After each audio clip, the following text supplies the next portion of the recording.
Kakasuhan na rin si Pagadian City Mayor Samuel Co dahil sa pagkakasangkot di umano niya sa multi-billion peso investment scam na Aman Futures Group.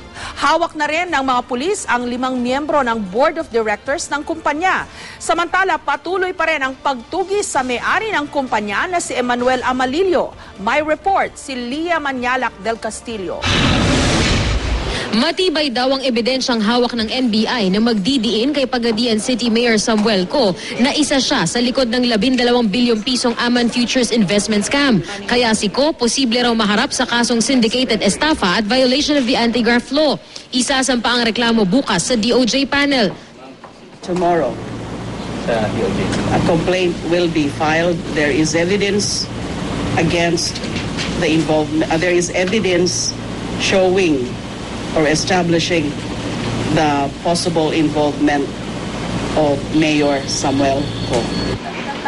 Matatandaang mariin nang itinanggi ni Co ang aligasyon noon nang makapanayam siya ng GMA News. Giit niya na biktima rin siya ng Aman Futures at naghain pa nga ang alkalde ng reklamo sa piskalya. Pero sabi ni De Lima, He may be a complainant or he may be a victim as he claims, but we cannot close our eyes to available evidence, both documentary and testimonial, na pointing to his participation or involvement. hawak na rin ng NBI ang 5 sa 6 na Board of Directors ng Aman Futures Group na kusang sumuko sa otoridad kahapon. Tutulong daw sila sa investigasyon. They are willing to cooperate. They have submitted themselves to the jurisdiction of the NBI for investigation. And as a matter of fact, statements have been executed by them at the scheduled preliminary investigation tomorrow. In that case, they are expected to appear. Si Fernando Luna na lang ang Board of Director ng Aman ang hindi pa nahahanap ng otoridad.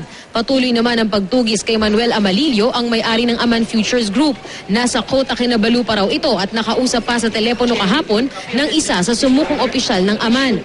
Sa lungsod naman ng Zamboanga, sinimulan na rin ang investigasyon ng digital forensic experts ng CIDG Region 9 sa mga dokumentong nasa hard drive ng 2 computer units na pag-aari ng Aman Futures Group. Tinututukan din ng CIDG sa Zamboanga del Sur PNP ang 4 na house and lot na pag-aari umano ng mag-asawang Fernando at Nympha Luna na mataas na opisyal ng Aman sa Pagadian City. Abandonado na raw ang mga bahay. Inaalam na sa Register of Deeds kung nakapangalan sa mag-asawang Luna ang mga ito na tinatayang 30 milyong piso ang halaga. Lia Manyalak del Castillo, GMA News.